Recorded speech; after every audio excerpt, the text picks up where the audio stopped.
On this episode of Leadership and Loyalty Tips for Executives, we're going to take a look at the myths and unicorns of entrepreneurship and acquisitions. Welcome to Leadership and Loyalty Tips for Executives, part of the Full Monty Leadership Interview Series. I'm your host, Dov Barron, founder of Full Monty Leadership.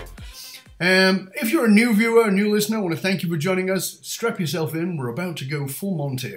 If you're a regular, big thank you to you for being one of our 1.5 million plus downloads. Thank you so much for making us the #1 podcast for Fortune 500, for being right at the top in family business and next generation leadership and a whole bunch of other categories. Thank you. We really appreciate it. Thank you for sharing the show with everybody you know. Remember, we always need your assistance in keeping us relevant, so get yourself over to iTunes, rate, review, and subscribe to the show. All right. Let's strip it down and dive right in. Research shows that entrepreneurial ventures are at best highly trepidatious. And depending on your industry, the failure rate is crazy high. For instance, in a new startup in finance and insurance, failure rate is about 58%. Health and education, 56%. Retail, 47%. And that's just three. I mean, it goes on and on and on. But let's say you do make it. Let's say you're one of the few that make it and you want to grow and you realize that to grow, you're going to have to scale up and that you're going to need to probably do an acquisition of another organization. Well, guess what? Research shows that entrepreneurs are really bad at successfully acquiring and integrating other companies with somewhere between a 50 and 80% failure rate. Wow. So our guest today is Mr. Ian D. Smith. Don't forget the D, it stands for dangerous. Ian Dangerous Smith.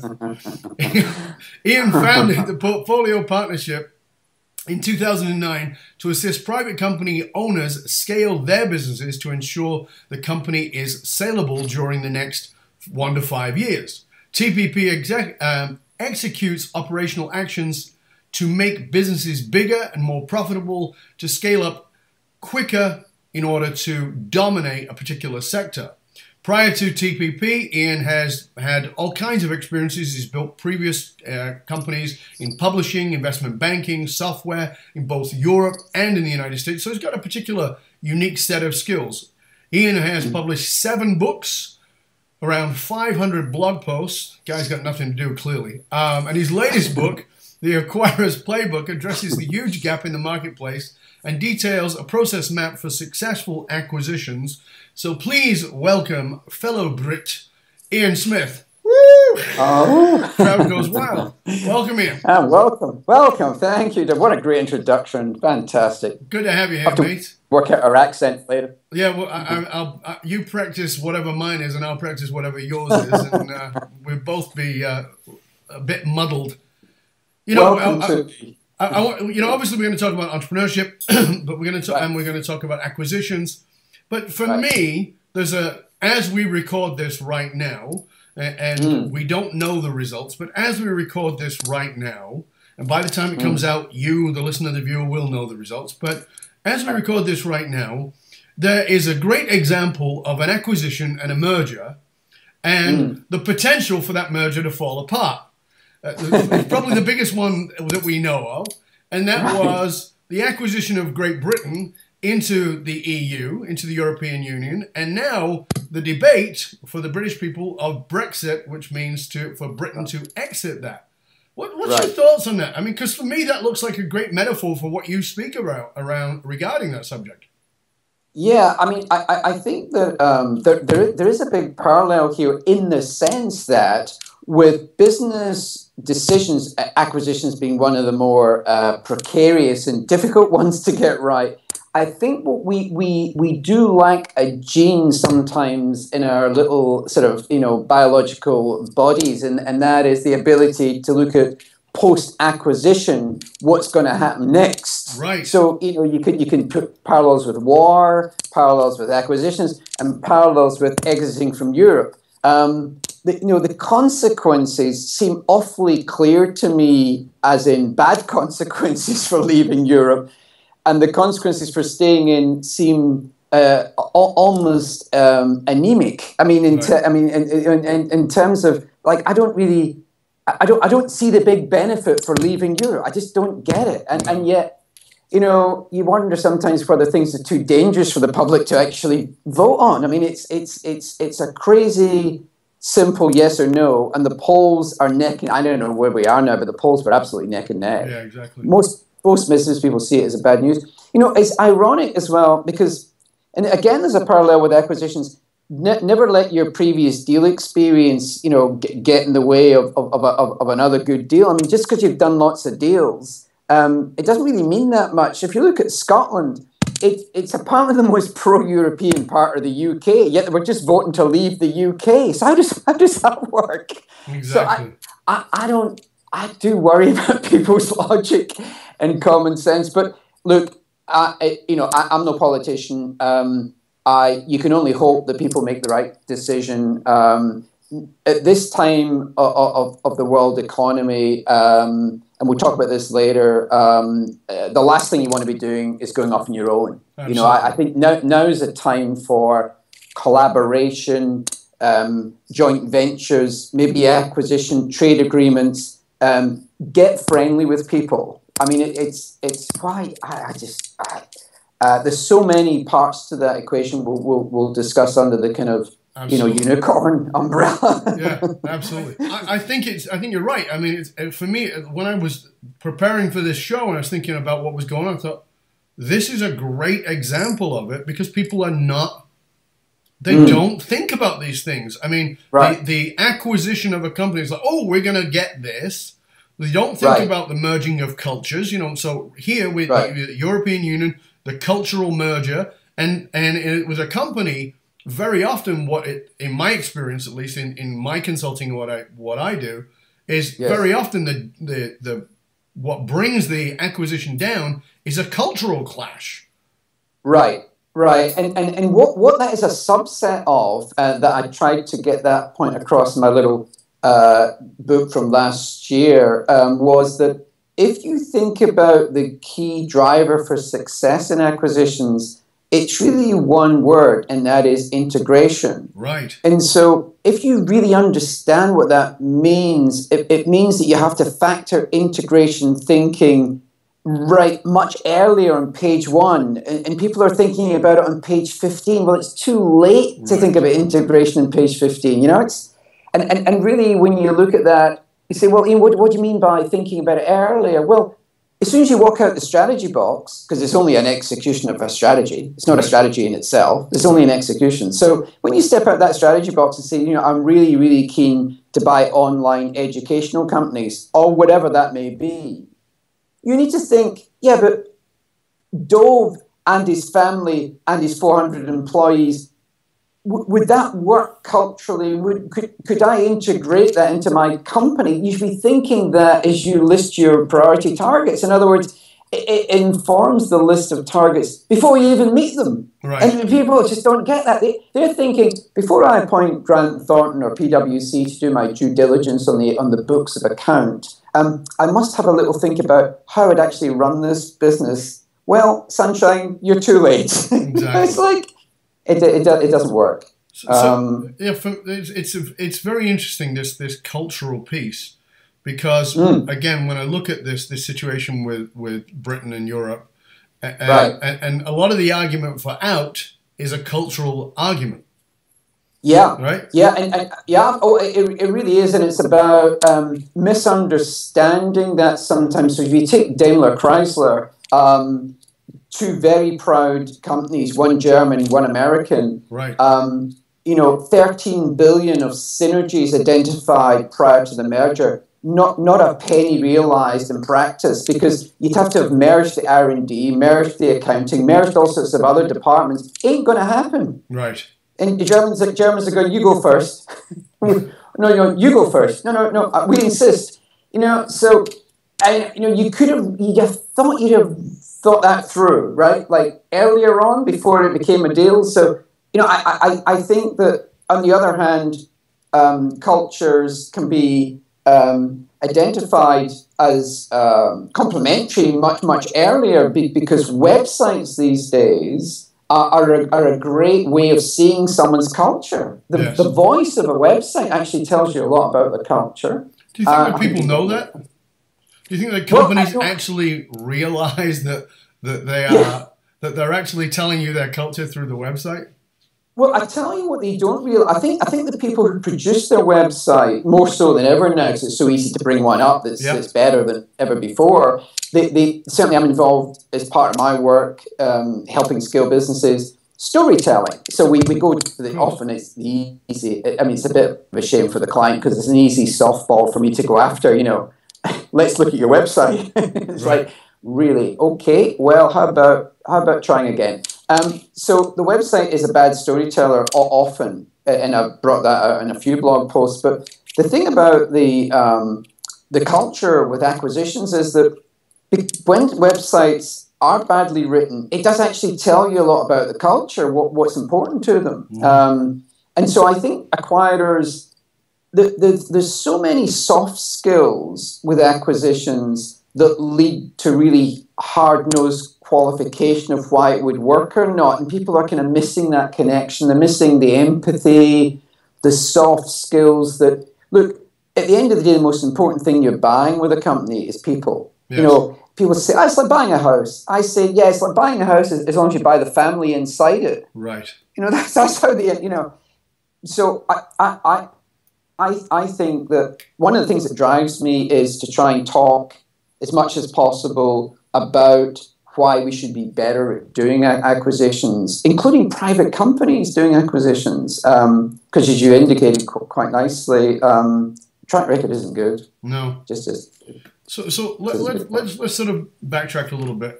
Tell me, what do you see as some of the myths and unicorns of entrepreneurship? And I want to again ask you to move that mic over because it's clicking again. It's definitely getting in the way. Yeah. Let me just rejig myself.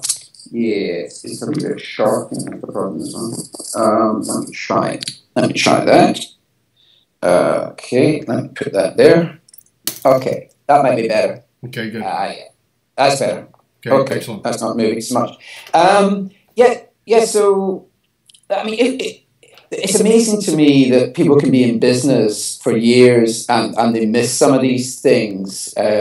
So, for example, people get very excited about what matters in business, but really the jugular is nothing to do with profit and everything to do with cash. So, you know, 70% of businesses that go under are forecasting profits the next month. I mean, albeit it was a long time ago, and I'm a recovering chartered accountant. It was a small thing I did in Glasgow a long time ago. But, you know, when you start in finance, you really do see the drawbacks of the Italian double entry accounting system from the 1700s. I mean, it's not the way to run a business. I mean, clearly you have to actually enter the transactions by some methodology, and double entry works. But really, you've got to go for jugular cash management, right? And ask yourself, because that's the oxygen that starves the patient. You know, if you don't have any oxygen, you die. And companies need to get, you know, really, really smart about that. So a recent example of that is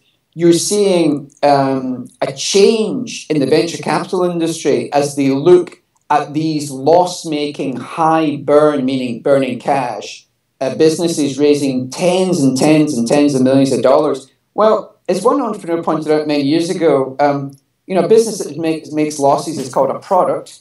You know, it's not called a business. Right. I mean, like, it's quite... Now, some would say, you know, Amazon, they had a great poster child for people that they never made much money. But you can't use Amazon as an example to define a 10-person entrepreneur. I mean, okay, so there's exceptions to every rule. So I would say to most entrepreneurs, almost from day one, they've got to get themselves into daily routines of cash management. You know, that's the cash is king. So you look at things through that filter. You look at things like customers, how quickly can they pay, upfront cash advances. Why should I build that for you without 20% upfront in cash?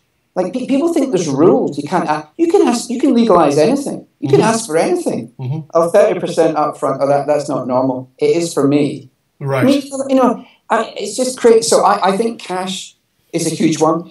Websites we talked about, responsibility of the marketing department. No, it's not. It's the responsibility of the CEO.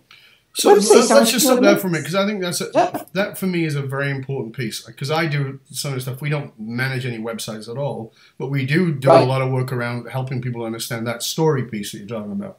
And I've had these conversations with the CEO, with the family senior. As you know, you and I both do work with family-owned businesses. We're working with those leaders, and we're like, well, the marketing department deals with it. I'm like, okay, so the marketing department, number one problem with them is they're your employee.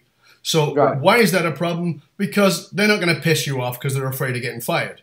So it's a good idea to bring somebody in who actually isn't on staff, because they're still going to be attached to the dollar, but a little bit less. However, how do you, and it's the question I bring up to them, is how do you align your message, what it is that is your purpose, with what goes up on that website? Because here's the thing, Ian, one of the things that we do when we go in, we work with a company and we go, okay, so first question is, what's your purpose? That's one of our first questions. What's your purpose? And they'll say, blah, blah, blah, and go, no, that's not your purpose. That's your bullshit mission statement, but that's not your purpose. What's your actual purpose? And we go, oh, well, it's to make money. Yes, if you're in business, you have to have a purpose of making money, or else you're not in business. True. But what's the driving purpose? And they go, we don't know. We don't know. So how can you integrate another culture into your culture when neither of you have got a clear core purpose? And then what we talk about is the understanding of an internal core purpose and an external. Internal means this is what we understand it is, and the translation of it is how it comes out in the world, quote unquote, on the website. Yeah, here's a good trick, and I'm with you all the way. These are if one was to look at a set of playbooks of how to scale a company, one is about 100, a mile higher than the rest of the playbooks, and that's positioning. So you can talk about product development, you can talk about sales, marketing, HR, mentoring staff, cash, balance sheet, all sorts of things. Positioning is the key, because knowing who you are means you know which direction to go in. If you don't know who you are, God knows how you're driving that car, and you're probably going to buy something as well, which is even just salt in the wound. So positioning for me starts with the CEO, and I'm in a building at the moment with a client where one of the first things I was doing 2 months ago was producing a positioning statement. And that's a very, very important, misunderstood sort of paragraph, which is, you see at the bottom of press releases, whatever, because it defines who you are, it defines, and therefore who you are and why you're going to make a difference. It defines the results you achieve for customers. That's very important. It's not about you. It's about what you're going to achieve for someone, right? And it shows why that secret sauce, you're so clever at it. World-renowned patents, or world-class sort of code that you've designed specifically. In other words, there's reasons behind why you believe you are who you are, and credibility, like top-notch clients or whatever. But that positioning statement informs everything. It informs who you recruit. It informs your whole marketing story, your sales story, etc. So I think what's going on out there is that websites are kind of disconnected instead of being a symbiotic relationship between strategy. I mean, websites are the bridge between strategy and execution for me. That's how important they are. And sometimes I think the more important stakeholder for a website are internal staff, because that's who their company is. That's their identity. Of course, 83% or some crazy number search before buying anything. So it's kind of important, for the market. But no, I think it is a myth that not that marketing shouldn't manage the website and manage the marketing and the communication strategy. Of course, there's some real talent needed in that world. And some would say the marketing director has become more important than the sales director. That's because of the world's changed. That's a fair comment. But it needs to be grounded in the strategy and purpose of the company. And then when you go to the granular employee motivation, of which, again, another myth, people are engaged. No, they're not. 87% of the world's population employed are not engaged. Not engaged. That's some a actively horrendous, disengaged. Exactly. Some are really bad news. Some are stabbing you in the ass while you're not looking. Some are, yeah. Well, we'll go back to that later. But that goes back to Daniel Pink's stuff in his book Drive and others, where money's number 5 once you pay the basic bills. Right. But so you've got autonomy, purpose, and mastery. Yeah. And we've talked about this before. People want to do a good job, leave them alone. They don't want left alone. They just want to be left alone enough to get on with the job, but they do want to be managed. They don't. It's a myth that they do want to be managed. They want purpose. They want to know why doing the payroll matters to you, because it does matter to you. Or, okay, maybe marketing director knows why he's there, but many really talented managers have lost sight of why their role matters. No one's told them it matters, but again, so that's for me. This is another real challenge in business. Is right. Old school, because you and I are in the same age bracket, yes. and we're dealing with people who are in our age bracket and beyond, and there's still a lot of that mentality of, well, it's my company, it's my business, I'll decide, and they don't need to know. They just need to know what to do. And it's not collaborative. It's not cooperative. It does. And I think that this is one of the great myths of entrepreneurship, because the entrepreneur is this held as this icon of the lone wolf. Right. And because they go out on their own. They're these trailblazers. But no, that doesn't work anymore. No, it really doesn't. And one of the myths, again, we've talked about is what growth and scaling. So growth isn't scaling. There's a lot more to it than that. So scaling, the example being, okay, nothing wrong with being in the Inc. 500, 5,000 and being recognized as being a high growth company. Sure. But that's all you're measuring. All you're measuring is 3 years worth of sales growth. It's not measuring the safety of the company. It's not measuring the motivation of the staff. Not measuring a lot. It's measuring sales. I say scaling implies more than that. It implies control, alignment, predictability, and safety. Like most companies, most private companies, and there are 27.3 million of them in the US, have got 1 or 2 employees. Only 110,000 companies employ more than 100 people.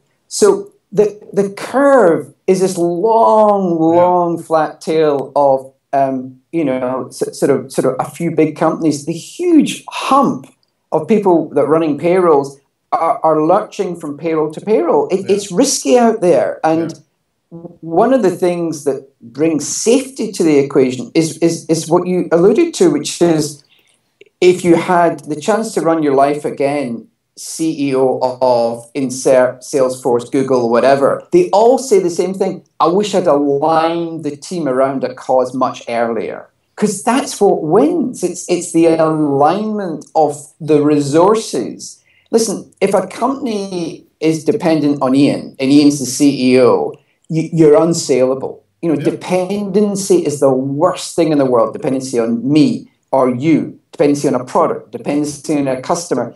It's not a deal. It's not a price adjustment if an acquirer comes along to buy you. It's a deal breaker. Nobody wants to buy something that's dependent. So, to me, entrepreneurship, it almost worships the wrong god at times. That's where the myths start building. It's crazy. Right. And so you and I had this conversation that I think that the old school, as we talked about these lone wolves, and because of that, I think that Steve Jobs must be rolling in his grave, pissed off, because I definitely believe that he thought he was the be-all and end-all of Apple, and that no way in the world it would ever be as successful without him, because he was he was the personification of that. And under Tim Cook, the company has done way better and has grown magnificently, because he's created cohesion in a team. Yeah, I mean, I think Tim Cook has been interviewed a few times, and he's always said, almost against the run of play, as it were, in terms of the opinion seekers or setters, that Steve Jobs was a great mentor, and that maybe to some extent history is showing that Jobs created a culture that's sustainable beyond him. I mean, now I don't know that for sure. I'm just saying that you wonder sometimes. whether people are creating a sustainable culture. And Jobs looked like somebody who just was, it was all about Steve, but it looks to me like if he had in place a lot of systemic change going on beyond him. I think he was quite a brutal leader, and maybe, you know, that's certainly been consistent in all the autobiographies, but Cook, perhaps as COO, you know, before he became CEO, probably he must get a lot of praise for setting up systems. Yes. You know, to do that. And I know I listened to a Google senior guy the other day there in Boston, and it was interesting. It was almost like Google has this weird mix of complete anarchy and headless chickens with quite a lot of. I'm sure that's on their website. Google. We have anarchy and headless chickens. If you're a headless chicken, we're the company for you. But it seems to be a mixture of control where it's needed. Like, for example, people can change. You can join a project if the project interests you. And somebody said, "Oh well, so the driverless car. You know, there must be people jumping out of, you know, boring IT projects in, you know, Google and jumping into the driverless car." He said, "Nah, not so quick. Right. No, there's no vacancies on that team. So there's this kind of, you can go anywhere in Google, and then there's, but not here, obviously. Yeah. You know, so, you know, I like that. So that quite piqued my interest, as it were. But I mean, look at GE. GE is a good example with the Boston connection now, obviously with the new head office coming to Boston, right? Now, you know, GE has gone through massive change since the Jack Welch era, and why would it change? Because it's had to change, because it's customers, things move on.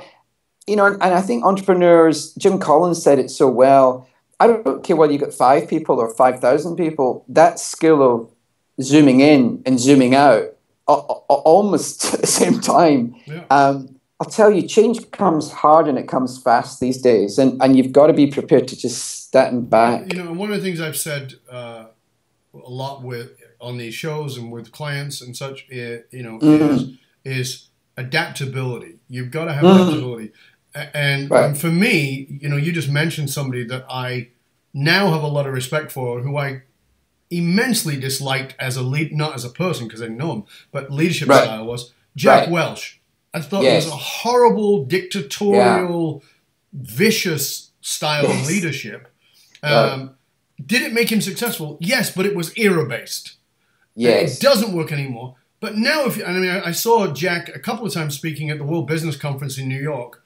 Right. And I went, wow, I completely changed my mind about this guy. Right. Because he now talks about the generosity gene and how people shouldn't be fired, that they should never be shocked by being fired because you should be offering them coaching and they should come to that conclusion themselves. I'm like, holy crap. So for me, the holy crap is, if Jack Welch can get it, dude, you really need to get, because I don't think there was anybody more rigid about shit than Jack Welch.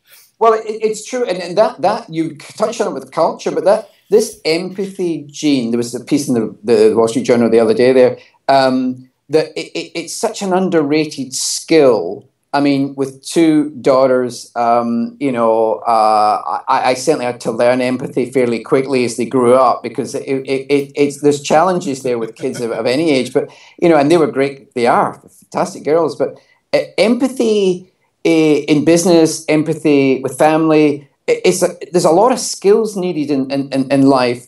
Acquisitions, many public companies are missing an empathy gene when they go after a private company. They don't understand, as an empathy type thing, that family business took 45 years to build it up. I mean, when was the last time you built a family business over 45 years, my friend? You know, as in the corporate executive. They're almost blind to that awareness. And it's the same with running businesses and entrepreneurship. It's this strange relationship they have with long hours instead of effectiveness. So activity trumps effectiveness, which is crazy to me. And you know, I think I don't think it's an age thing. Millennials specific. Of course, there are certain cultures within age bands, but even then, if a leader sets out a powerful position statement and goes after the mentoring, agenda, and mentoring's two ways, especially these days. A young, it's up, down, and across. Entry level. They absolutely can. If somebody is just come out of BU, comms school, they know more about the interrelationship with social media tools than I can, and yet I use them because they're bang up to date. I don't do it every, you know what I mean? It's every day. So I think that's a big thing. But I mean, I also think that the myth of entrepreneurship is that many people maybe have fallen into it. I'm not sure it's the right place for them, sadly. I mean, that's just the brutal reality because it does require so many skill sets to succeed. There's that new category now, right? Right. A lot of people like you are talking about, which is the wantrepreneur.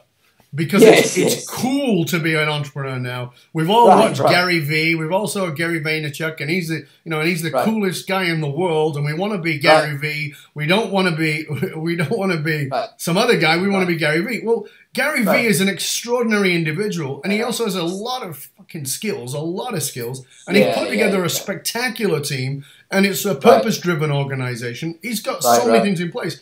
But it's the cool kid thing to do. And so, I remember working with one of my clients who just invested $50K in a company. And it was a small company, he put $50K in. And I said, okay, he wanted me to talk to the person. He'd already put the money in. But he wanted me to talk to the person who put the money into. And I came back and I said, mate, I got some really bad news for you. And he goes, what? I said, you just lost $50K. Oh dear. And he goes, why? How can you say that? I said, because the person you invested in, because you think it's a company, but the person you invested in really wants a business card that says CEO. What you've actually done is bought a BMW convertible and a business card that says CEO, because that is, this person wants to go for coffee and say, I'm a CEO. And I think that was 15 years ago. Now it's, I want a card that says, I'm an entrepreneur. I've created a startup. It's the cool kid thing. Well, and what goes with that is they read magazines, and there's just a disconnect between the articles and the headlines and the reality. So, for example, they assume that most entrepreneurs, over a period of time, build up a business sufficient enough to sell and put after tax, say, 6 or 7 million in the bank, which is probably enough over a lifetime to retire. So I've got news for you. It ain't going to happen because, again, stats are a pain to, never let facts spoil a good story. I can think of a few politicians that would go there. Let's not go there. Let's not go there. Is that a presidential campaign right now? How did I get there? Anyway, 6,000 companies a year. 6,000 companies a year sell out for 10 million before tax. 10 million or more. Right. Now, some would say, yeah, but you can't just call that a 1 in 6,000 chance. I say, yes, I can, because I take 6,000 divided by 27 million. Okay, so divided by 6 million, divided by any number you want, almost in terms of the number of companies, it's tiny chance, right? A tiny, tiny chance. So you can't build a business to sell it one day. That's not the way. You've got to build a business. Just build the business and make it remarkable. Make it remarkable, as Seth Godin would say. And here's the other thing. I think people think we're all over the map in terms of a spectrum. I don't believe that at all. I think companies are either invisible or remarkable. They're either one or the other. And if you're invisible, you're not going to tell anyone. if you're remarkable, you probably know already, but somebody else has got to tell you that. You can't call yourself a gentleman. Somebody's got to tell you you're a gentleman. That's just how the system works. But if you look at Massachusetts, there's 4,000 software companies in Massachusetts. In tiny Massachusetts, I haven't heard of 3,965 of them. Right. I mean, it's just crazy. We need to, and again, the VCs are beginning to see that the long game, the slower build up is more sustainable. That making money is more interesting. So whether it's Zenefits or these other marvelously successful up to a point startups, the CEOs are moving on because they're not seeing as the right personality to build a business. They were probably fit for purpose, maybe at the earlier stage. So I think there's take-home value as well. People, you've got tremendous audience here of very brave people doing their best to build a business up. And, at the end of the day, it can be made simpler. I mean, being remarkable at something these days is so much better than trying to be everyone, every man's friend, as it were, every woman's friend. I mean, it's you hear bagel shops in New York having customers in New Zealand. I mean, it is possible to define and dominate a niche, right, and be a significant business and have fun.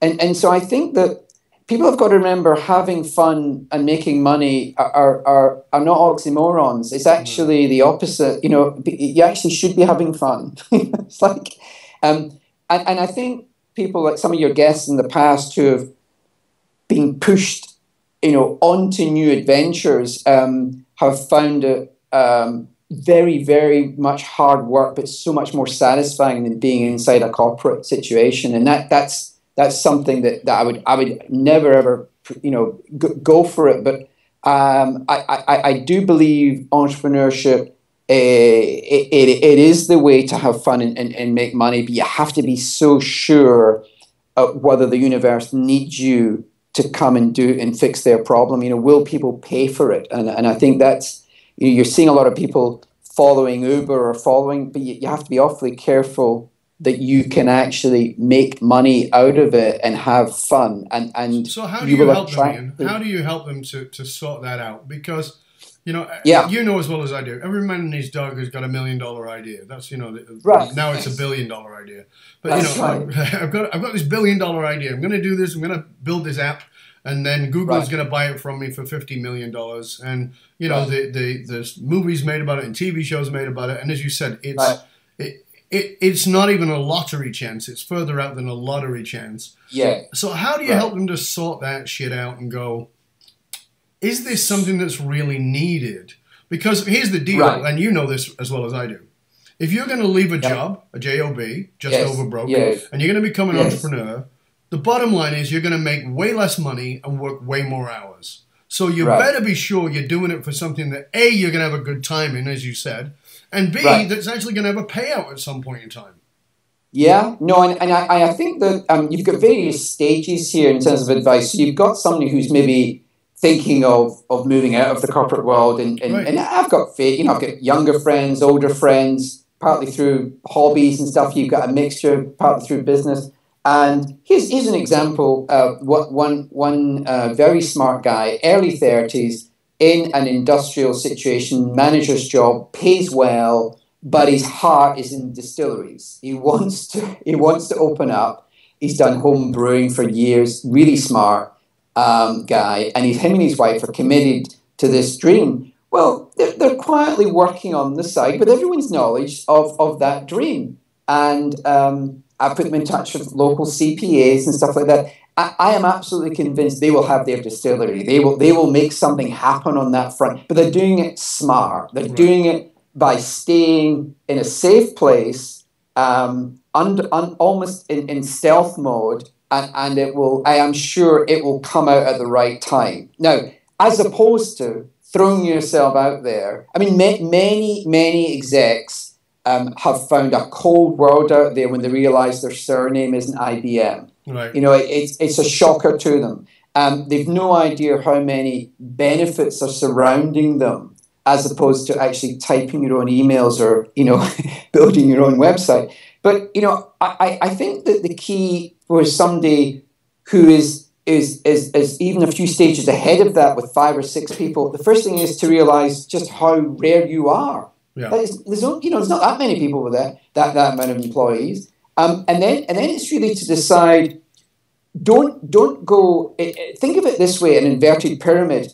Often people get confused that they think strategy is the bottom half of the pyramid. In other words, it's upside down and the pointy bit's in the ground. So they think that strategy goes across the top, i.e. they're in, car dealerships, pizza chains, nail salons, you name it, the entrepreneurs. Right. And their execution is one salesman and he's been told to sell more. That's their idea. The reality is a pyramid is got a pointy bit at the top. That's the focus and the myopic vision. And the strategy is that the execution is layered sets of actions for somebody who cares. Right. who plays a long game. Long game. And the key of scaling is to bring in the right level of governance and ideas and processes and just enough at the right time. So one of the skills I've been blessed with working in public companies, private companies, built investment banks, worked as a venture capitalist, ran a software group. And I don't say that for flattery. I've just been blessed in terms of being exposed to all of this talent, right? So when you make that many mistakes, you've got to learn something, right? I mean, come on. So I find that being able to translate some technique that IBM or BP or Chrysler or any fee, whatever, any large group IBM would use into what would work for you. It is a skill, and it's a skill that is taking years to build. But there is a way of translating. So it could be how do they self-develop? How do they find someone like you? How do they do other things like, for example, do acquisitions? How do they raise money? How do they build HR mentoring into their business? There's versions that work. I built for one software company an internal university. On a plane, I read the book. I read about Pixar University. I thought, I can do this. I've got a smart, MIT-trained lady who's just joined me. She's a great project manager. If I use some of her time, I can create, in the 60-person software company, a little university where all the managers generate content, and we teach coders about finance. And we teach finance people about code. And we teach marketing, etc. I tell you, that one trick with a Japanese, UK, and Boston office merged the company in empathy-wise and culture-wise quicker than any other initiative. So there's just so many tricks out there for entrepreneurs to get to the next level. And getting bigger isn't necessarily the answer. It's getting better and satisfying a customer need. So again, people get confused about what their objectives are. And so that clarity, I'm writing some blog posts at the moment actually about family businesses, which is quite interesting. And it's making me, sometimes I just write to see what I'm thinking. You know, it's like, what am I thinking? And I write it down. I think, oh my God, that's what I'm thinking. And if you look at family businesses, it's interesting. They've got one huge issue, more than most, which is how do you align personal shareholder family objectives and the corporate objective of what's good for the company? So Uncle Sam wants to retire. Yeah, but you're only 38 and the company needs you. So, you know, it's like, yeah, but I'm a family member. I can do what I like. No. So I think there's little tricks over the years that I think people can bring to the party. And you're seeing more mentoring going on now in the US, certainly, than I've ever seen before. Really smart people, I suppose, giving back. I mean, you know, in some arrangement. But that's, I mean, so I always start the same way, and I think every CEO should do the same. Revisit positioning. What's my reason to exist? Because it may have worked in 2003, but it may not be working today. And certainly, look at what happened in 2007 and 8. I mean, it's a different world. So, you know, that would be my one big tip. And then the other big tip is really, once you've nailed it, spread the word, make disciples of people, make them part of your team.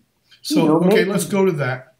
How do you make people disciples? So let's say I think we're jumping over a lot of stuff, because I think that first of all, people don't know their positioning statement. They don't know their purpose. I mean, that's what I'm brought in for, is like, let's find out what your freaking purpose is. Well, we've been in existence for the last 42 years, or the last 50 or last 100 years. We know our purpose. No, you don't. And they go, well, it's worked. I mean, you and I had this discussion when we spoke last time. You know, well, what we've done's worked. Well, guess what? That's a recipe for failure, because the world is very different.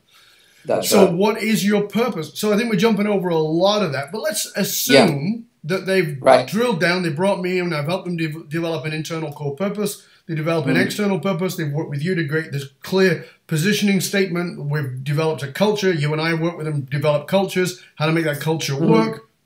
Okay. How do they now create these evangelical disciples raving about them? Right. So I think that what you do next is you've almost got to. I think the subtlety is this. Like, I think there's a big difference between somebody's job spec and what I call a performance profile, which may, to the uninitiated, look the same, but I don't think it is, in the sense that you're really saying to someone, as part of that team, it could be a 5-person team or a 500-person team, look, this is what the company is moving in this direction. We believe this is the positioning that brings out the best of us, the best of our skill set, the best of our history. The market needs us to do this. And your role as assistant marketing manager or whatever is this. And we need you to perform at this level for us. Do you see the importance of that? And I think that's where it starts. You start embedding in people that they are their own boss in a way. I mean, I said the other week there in a blog post, actually, and I do these late at night. You'd be glad to know before I fall asleep. I sort of, scribble something down. There's a lot of talk this now on this subject about ripping up the annual appraisal. Mm-hmm. So Adobe, Accenture have ripped them up. I think GE are looking at how they appraise people.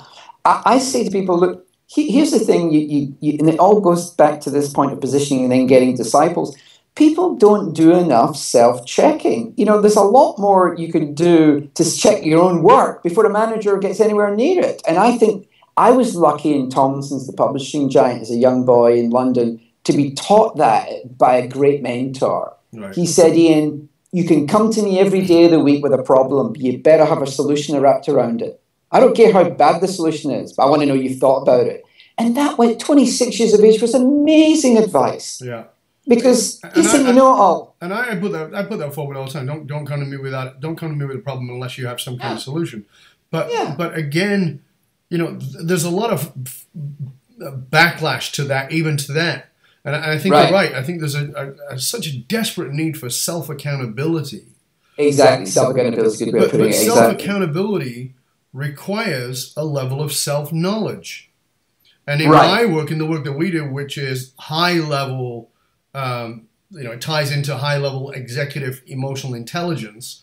Right. Like it blows my freaking mind how little emotional intelligence, how little self-knowledge. People say, "Well, I know myself." What you know your habits. You don't know what drives you. You don't know what's underneath. Right. And so how can you have self-accountability if you don't have self-knowledge? Right. So I think again we're jumping over these deeper pieces that so few grasp. It is so true when you look at any particular situation, and really this is what makes our work. We believe our work is all about we almost have to have a health warning on when we come to the party, because we're all ex-CEO, COO types. And the worst thing you can call us is consultants, because we get really upset when you call us that. That's how we're taxed, and that's where it stops. Because we're all, I mean, nothing. Hey, some of my best friends are consultants. Well, they used to be. And lawyers. Oops, they've gone as well. Never mind. No, but we're operators. We see ourselves. We're proud to be operators. People say, "Oh, that sounds like somebody on the shop floor." No, it's somebody who knows how to run a business. And so, as you say, everyone's got $1 million idea. I was part of Capita Group in the UK when it went from, 100 million sort of worth market capitalization to $1 billion. Thanks, Capita. And I was solely responsible for that. No, I wasn't really. I was lucky to be part of that phenomenal team. Paul Pinder, that whole team, Rod, the whole thing was phenomenal. But they kept it simple, and they did lots of boring things really, really well every day. And they were phenomenal. Outsourcing group. Now, they had, critics and all that. Who doesn't? But the bottom line is you just have to keep working away at the things that matter. And people are moved by that attention to detail. And so when we go in as operators, we're looking at things that really seem like common sense, but people don't have self-accountability. In meetings, they don't come prepared for meetings.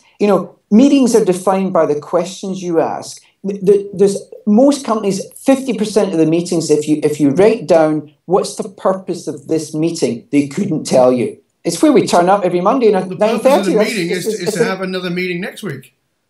Well, they call it the 9:30 Monday meeting. Yes, but why are you meeting? I don't know.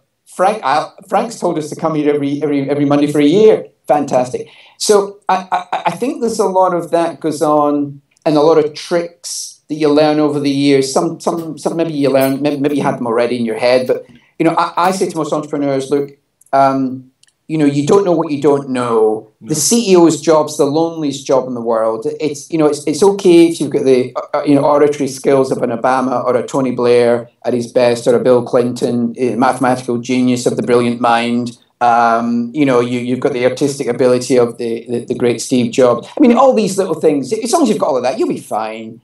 It's a hell of a job. But that's the other thing that you brought up there, and I want to address, right? Which is the ego of a CEO, the ego of a family business owner is very often the freaking thing that's in the way, and causes the problems in acquisition, causes the problems in a culture, because they have that old school mentality that I'm supposed to know everything, and I have to say I get it when I don't, and they're not collaborative. We're back to that again. That they don't bring in, and they don't.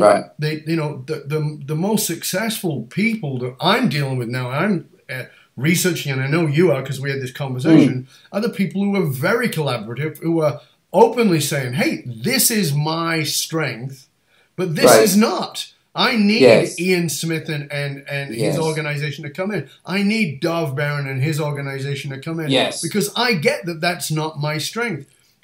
And trying to get them over that hump psychologically to say, this doesn't make you weaker to say I need help. It makes you stronger, makes the company stronger, makes the acquisition work.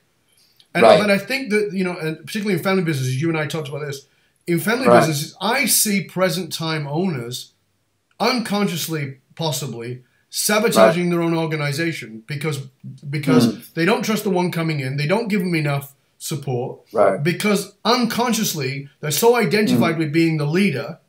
And it happens with CEOs too. They're so identified with being the leader that when they walk away, they want it to kind of fall apart, because then you can say, "Oh, see, under me, we rose the capital by instead of saying, hold on a sec, a successful CEO, a successful family leader who moves to next gen leadership is the one who's facilitated it going beyond." Right. No, I agree. I mean, I think that what I would say is that with this ego thing, sometimes there's a little trigger that makes people think. One little trigger is, look, as the CEO, and let's take a family business, you're in the asset management business. You're managing an asset. In fact, you're managing the biggest asset in your life, the business. So let's look at that asset management and let's see what you're doing about that. And you start looking at the bad parts of that: dependency on him or her, dependency on products, dependency on customers. So the school report isn't good, and I think that people you see it on boards. Are people they're happy to assess their staff in terms of performance, but in private companies, who assesses the CEO? So it is tough. I mean, public companies, obviously, there are boards and there's a share price and all that jazz. But with private companies, it is the toughest trick in the world to know when a founder needs to move on and how you approach that. And that's another good reason for bringing in operational teams from time to time to just get a bit of a reality check. But I mean, at the end of the day, a company can have a lifestyle type business where they're doing enough to pay the wages, and who am I to say there's anything wrong with that?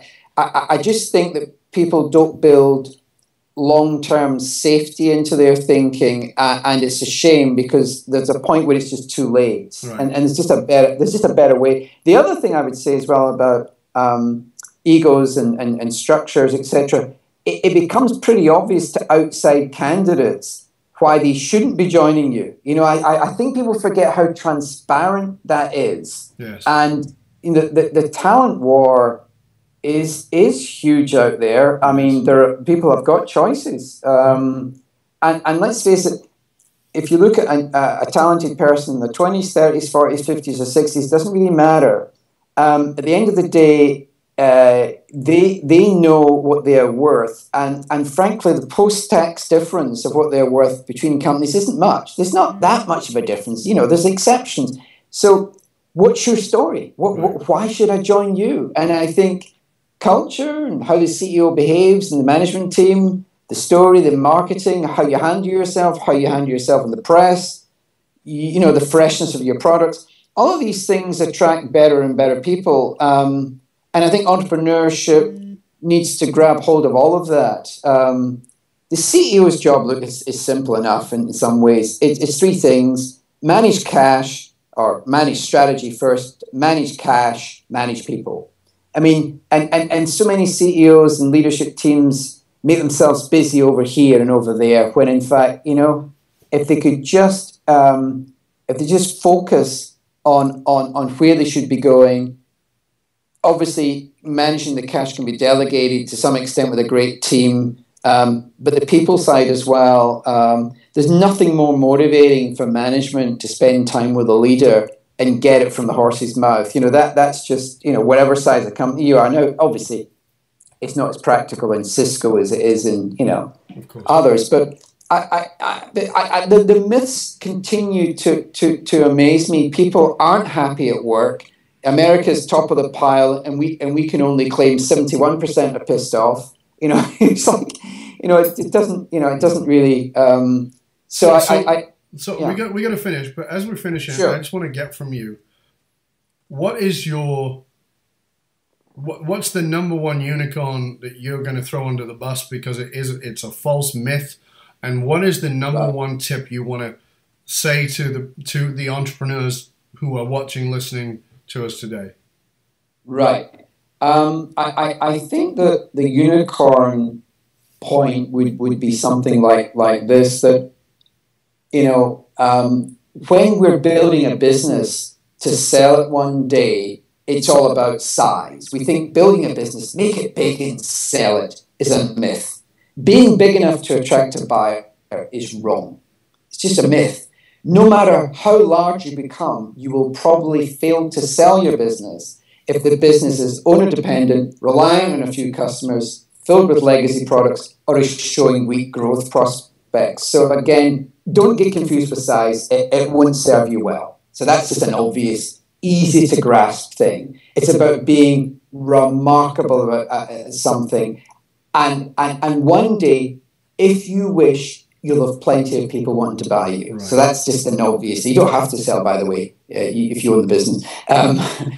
So that would be that. And I think maybe just on the acquisition side, it's probably just sharing that big myth on the acquisition, because it's such a pet subject for me over the last 25 years. The key to great acquisitions is to buy something that's actually something you want to buy, not that what's up for sale. So people buy things that's up for sale. I don't care whether it's up for sale. You want to buy where you want to buy. Right. In other words, it should fit your strategic wheelhouse. And there's a subplot to that. For goodness sake, think post-acquisition integration right from the get-go. And you won't go, that will change the odds in your favor dramatically. So those are my two biggies. Those are great, and they're rock solid. I really think that's some very powerful and important stuff there. Right. So thank you. Give us the website where people can find out more about you, what it is you do, and how to get a hold of you. Just two obvious things to say. The website is portfoliopartnership.com. So portfoliopartnership.com will find me. I'm all over there. Email. I love getting emails from all over the world with a blog and clients and things like that. And I'm very good at returning those emails. It's nice and simple. It's Ian, IAN, at TPP, Tom, Peter for the Portfolio Partnership. Ian at tppboston.com. Okay, Ian fabulous. tppboston.com. But the website will allow you to reach out to me as well. I try and give people the best possible tips I can, because I know how tough it is out there, and I know you do the same. I think this podcast is a phenomenal added value for entrepreneurs, having looked at a few of the shows. We all need know-how. I mean, however we get it. Absolutely. So I hope you're going to stay with us for a minute. We're just going to sign off, and I'm going to come back to you, Ian. For now, I want to thank Ian because it was really great, and I really think that we've got some deeper insights here into the world of entrepreneurship, about throwing some of those sacred unicorns under the bus and getting away from the myths, and really embracing what it takes to be an entrepreneur, and to do why acquisitions are important, but how to do them, which is more important. And you can get a hold of Ian's playbook. Where do they get a hold of the playbook, Ian? You actually, Amazon, the acquirer's playbook is on Amazon. Just Google it on Amazon, and it'll come up. It's it seems to be fairly popular, and it's a great added value in terms of just using it rather than employing anyone. So it'll give you some checklists that you'll be helpful. Yeah. Again, please go get it. Go to Amazon, get it. The acquirer's playbook. But if you get it, I would suggest you might want to use it. That's just a minor detail. That's right. I want to thank you for joining us today, viewers. And if you're truly serious about embracing the kind of positive disruption that builds a culture and develops the next generation of leaders into not only what they want to be, but what they need to be, while becoming evangelical about your organization to generate a 10x engagement and productivity, reach out to me, Dov Barron, through fullmontyleadership.com. Find out what your core purpose is, what's really driving it. And remember, I have a gift for you. It's right now, it's in the beta test, so you get a hold of it. It's $197, but you get it because you're listening to the show. From me, it's the Authentic Leadership Matrix. You can find it at Matrix, just like the movie, matrix.fullmontyleadership.com. Matrix.fullmontyleadership.com. I want to thank you for joining us here on the show today on Leadership and Loyalty Tips for Executives. I want to thank you for sharing the show with everybody you know. And remember to keep us relevant, get yourself over to iTunes, rate, review, and subscribe to the show. Until next time, as always, stay curious, my friends. Stay curious. This time, stay curious about how you can tap into becoming remarkable by doing the things that matter most. It's not about becoming invisible, that not being one of them, but actually being remarkable. Step into what it really takes. Get a hold of Ian's book, read it, and apply it. Until next time, Dov Barron, Full Monty Leadership. Thank you.